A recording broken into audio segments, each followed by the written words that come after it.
Happy Hump Day, Squeaky. Today we are talking about the Super Mario Galaxy movie and why it has made me decide no more movie theaters for me. Let's go.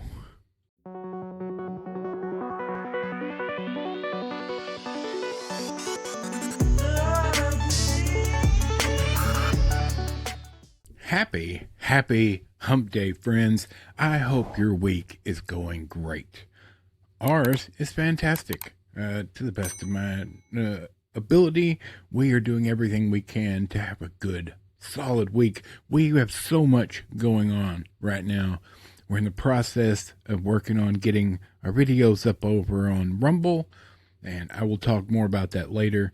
But we, as a family, Squeaky Chair, Nerdy Wife, the kids, and I, we went to see Mario Galaxy, Super Mario Galaxy movie, whatever it's called, at our local theater chain, which I've had some problems with in the past. The theater, not Mario. Mario's cool. And we are going to talk about it.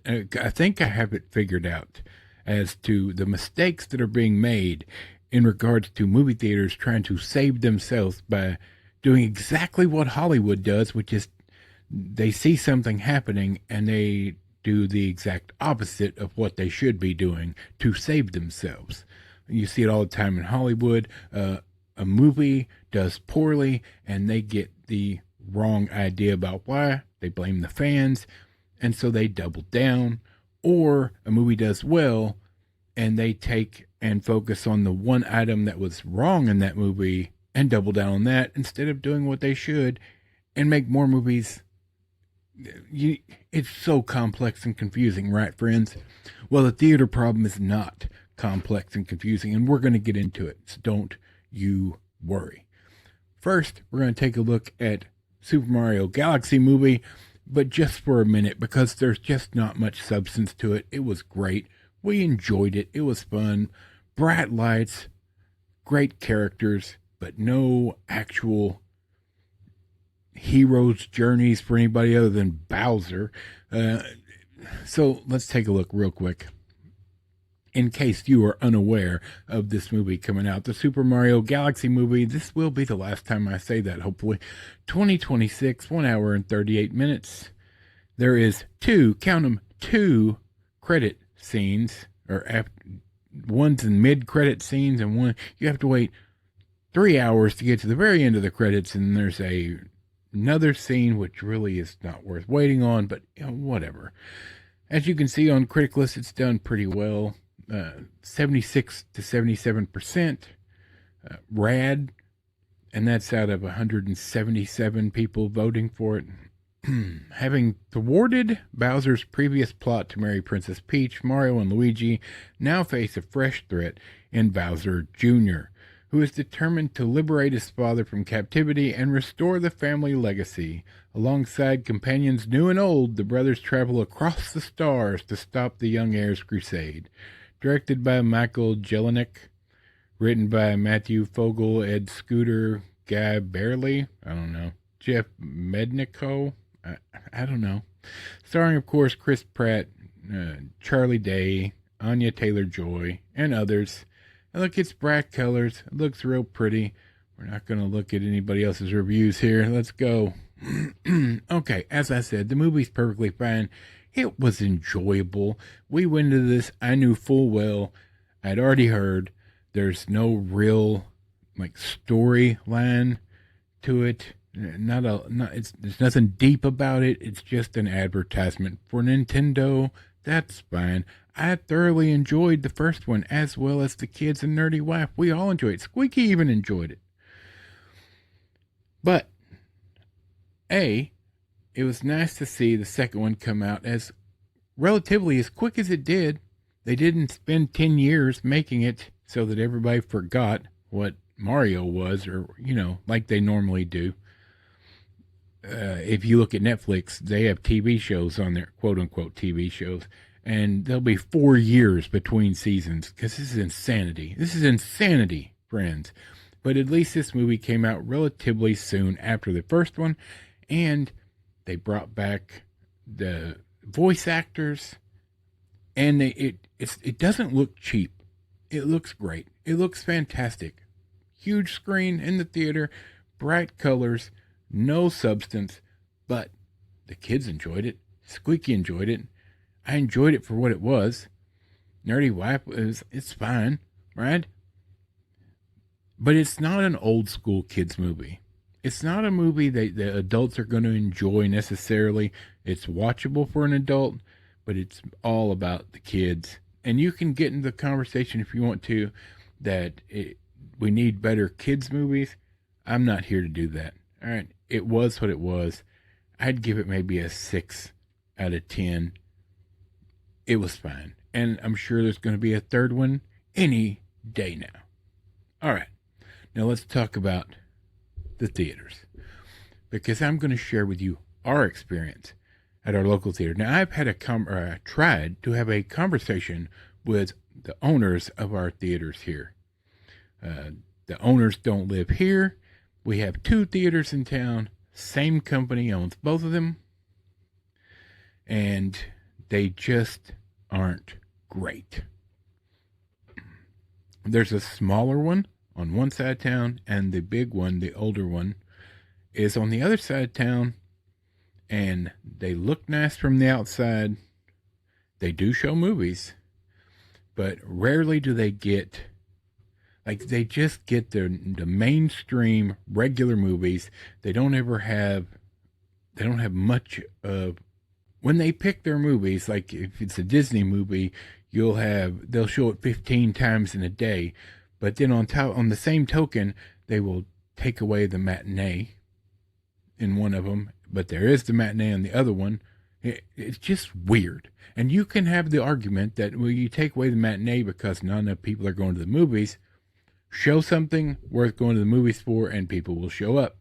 I've long said that movie theaters 1 day a week or 2 days a week should have classic movie day, and pick a screen, pick an old movie that everybody loves, play it, and you will make money. Well, friends, if you're feeling tired and wore out and down, maybe you need some coffee. Might I suggest Blackout coffee? Links in the description. On occasion, they put an Indian cinema, like something new from Indian cinema that's come out, they'll put it in. And it used to be just regular ticket prices. Now it's double the ticket price because it's a special presentation that they only do for a day or 2 days or whatever.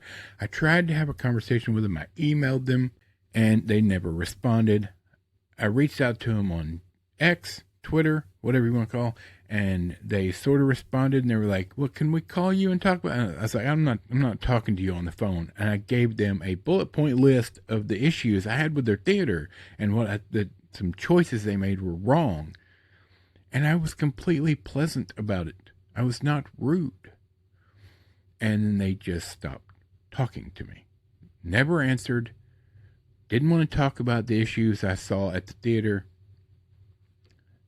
Meanwhile, an hour away, where the company is located at, their big tentpole theaters there are showing Indian cinema and special presentations and anniversary movies and stuff on a regular basis.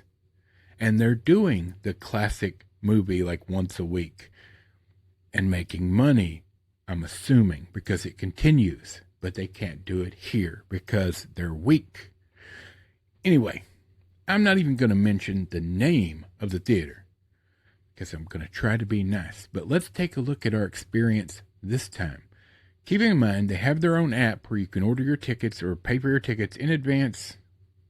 There's a loyalty program where you get points. The more money you spend, the more points you earn. You can trade them in for drinks, combos, popcorn, etc. Except that's where we start. You can't figure out how to use the points.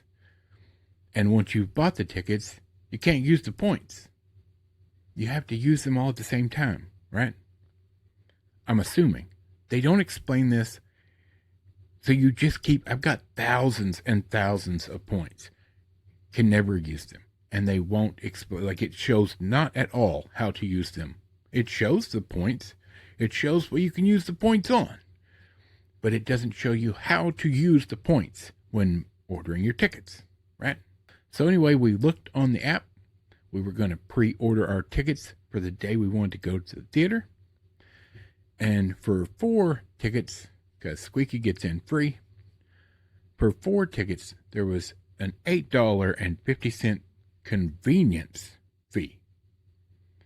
So your own app, your own chain, if I order tickets in advance, or even on the same day, or even right before I walk into the theater, you're charging over $2 per ticket as a convenience fee for me supporting your theater. Now I'm going to pause here for a second because I want you to understand. If you're not aware how the theater game works, the studios in Hollywood have made it where the theaters make next to nothing, if anything at all, on the ticket sales for the movie. Which is why when you go to the theater, the concession stand is $10,000 to get a sandwich. It's because that's where they make their money. It's not because they're buying them at the wrong place and it costs them so much money they got to make you pay 3 times or 4 times the price. They're greedy, and that's their profit. So instead of selling them at a reasonable price, like say double the price, where you would sell more items, they just jack the price up. As for a drink and a meal or popcorn or something, it can be anywhere from $18 to $25 just for those 2 items, and that's after you've bought your ticket. So that's where that comes from. I just wanted to make sure you were aware. It's disgusting. It's disgusting, right? Anyway, so then I went over to Fandango to try to see what the convenience fee was there, because they've always had a convenience fee. It was $1 more. So $10, $9 to $10 for the convenience of buying my tickets early. So we decided not to purchase the tickets early. So we went in the theater the day of, the time of, and bought our tickets then. And they were the correct price, right? Imagine. I should have checked, because you can walk in the theater and they've got a little kiosk there where you can buy your tickets and you don't even have to talk to anybody. I wonder if there's a convenience fee on that machine when you're standing in the theater. Because I understand a convenience fee if you're going through a third party like Fandango or whatever. But if I'm using your app for your theater and you're charging a convenience fee, you're a jerk. That makes no sense. There's nothing convenient about it. All I'm doing, it'd be like me buying it's the tipping culture. If I bought a hamburger from McDonald's, but if I used the app, they charge me a $2 fee for coming and picking it up. Convenience. So anyway, we buy our tickets, we go up to the concession stand. When we order, one of the kids wanted to get a meal, a chicken fingers and fries meal. It involves an order of fries and 2 chicken fingers, and it's $12.95. When we order that, they say, hey, you can either in 20 or 30 minutes come back out here to the concession stand and pick up your food during your movie, or we love you, so we're going to give you this offer. We will bring it straight to your seat, hand deliver it after we've cooked it, for a $1 convenience fee. Hear me, friends, when I tell you this is important. Foreshadowing. For $1 extra, they will hand deliver it to your seat during the movie. All right. We didn't care. We paid the $1, but it was nonsense. I'm going to get to it. Don't worry. This gets better. This gets much, much worse. Just hear me out. On top of that, they have started selling blankets. When you buy your ticket, you have the opportunity to just buy a crap Dollar Tree blanket for $10. Because hey friends, Squeaky and I were just talking about this real quick, and we realized some people, they may have a really old computer or a computer that doesn't work great. If you do, check out Alexander PC's link below in the description. That's what I did, and I couldn't be happier. So check them out. Let's get back to the video. It might be cold when you're in the movie theater that you paid money to see a movie and you're falling asleep. They want you to be warm and cuddled and snuggled so you can buy a blanket. All these are things that just they get a profit for. I'm sure they bought them for $1 from China, whatever they're selling it at a $9 profit, whatever it is. You don't need a blanket to go see the movie. And if you do, stop going to the theater because you're weird. I'm sorry. That's weird. So we get to our seats, and I keep noticing all these signs everywhere throughout the theater now. It's like, hey, you can order food directly from your seat. There's a wonderful little QR code right there on the armrest of your chair. You can just scan it. Now, don't use your phone during the movie. But if you are going to use your phone during the movie, use it to take a picture of that QR code and order your food right from your seat in the middle of your movie, and we will bring it right to you. Well, 30 minutes into the movie, I decided to give that a shot. And I took a picture of the QR code, ordered food, and guess what? Guess what, friends? They will hand deliver it directly to your seat after you've ordered it. But because you're using the QR code, it's now a $2 convenience fee to order food where they cook it and walk it to the theater and hand it to you. Why did the convenience fee go up?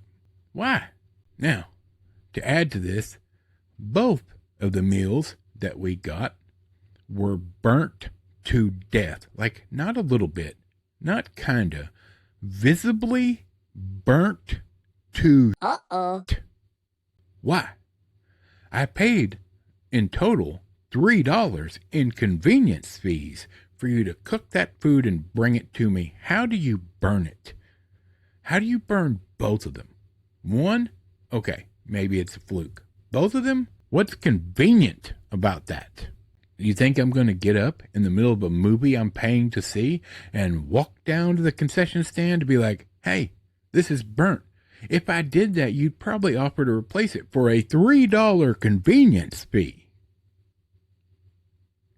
Now, here's the overall issue with this. I understand they want to make money to survive, but they've taken the wrong lessons. If you want to charge a convenience fee, that's tipping culture and ignorant. Everyone is sick of the tipping culture. If you do a good job, I might or might not tip you. That's my choice, my decision. When you add a convenience fee, you're just taking the tip, regardless of the service. So you don't have to do a good job, because I don't have a choice. I have to pay it. The theater has taken the wrong idea, and they're going to convenience fee you to death to save their business. How about this? Instead of charging $12.95 for a meal, charge $13.95, and you just bring that to my seat and shut up. There's nothing convenient about what you're doing. If you want to charge a convenience fee for me to order my tickets online from you directly, raise the price of the ticket $1 and shut up. I don't mind paying. I either want to pay the price of the ticket or I do not. But when you're standing there trying to decide or trying to buy a ticket, your assumption is, since you're coming to the theater anyway, we'll just tack on that convenience fee. And since we're the only option in town because we have a monopoly on it, oh well, just profit for us, right? That's not the way it works. You're going to go out of business at some point. And perfect example, there were 6 other seats where people had purchased tickets for the showing we were at when I bought our tickets at the theater. Do you know how many people showed up to watch that movie besides my family? 0. At no point did anybody come in and take those seats that they had purchased. I don't know why. We rather enjoyed watching the movie all by ourselves. And you could say, but nerdy, Maybe that's why they're getting rid of the matinee. Nobody's showing up. I'm sorry. Don't show the movie 19 times in one day. There was literally a 1 o'clock showing. I think there was a 12:30 showing, a 1 o'clock showing, a 1:30 showing, a 2 o'clock showing, a 2:30 showing, a 3 o'clock, and it just continued throughout the entire. Why are you showing it that many times? I mean, the first day, opening weekend, okay, I got you. But that gauges how many people are going to show it. But if it's selling out, fine. When there's only 4 of us watching the movie, did you make your money back? Or did you just make your convenience fee? Meanwhile, the smaller theater in town, the one closest to our house, they don't even have matinee. So how about you only show it 8 times at the big theater and 8 times, or 8 showings, you understand what I'm saying? For one day, 8 showings. Instead of 19 showings in the same theater, do 8 at the one theater and 8 at the other theater, if that's how you want to do it. Or 7 and 7, or whatever. It just doesn't make sense. You're not making the right choices. And you're gouging the customer and saying, aren't you having a great time? No, I did not. And now I won't be coming back. I love going to the theater. But as long as you are the only game in town with your shenanigans and shady practices of trying to gouge the customer instead of just having a solid business model, I'm not going to give you my money. Because nothing about it is convenient. Especially not the experience. All right, friends, I got to go. This one went long. Sorry. But that's my thoughts on it. What are yours? What are your experiences at the theater? Are your theaters doing the same thing? Or are they trying to offer you a quality experience for a quality price? Let me know in the comments down below. For Michael, the microphone, Bob, Squeaky Chair in the back, and this big fat nerd, we'll see you later.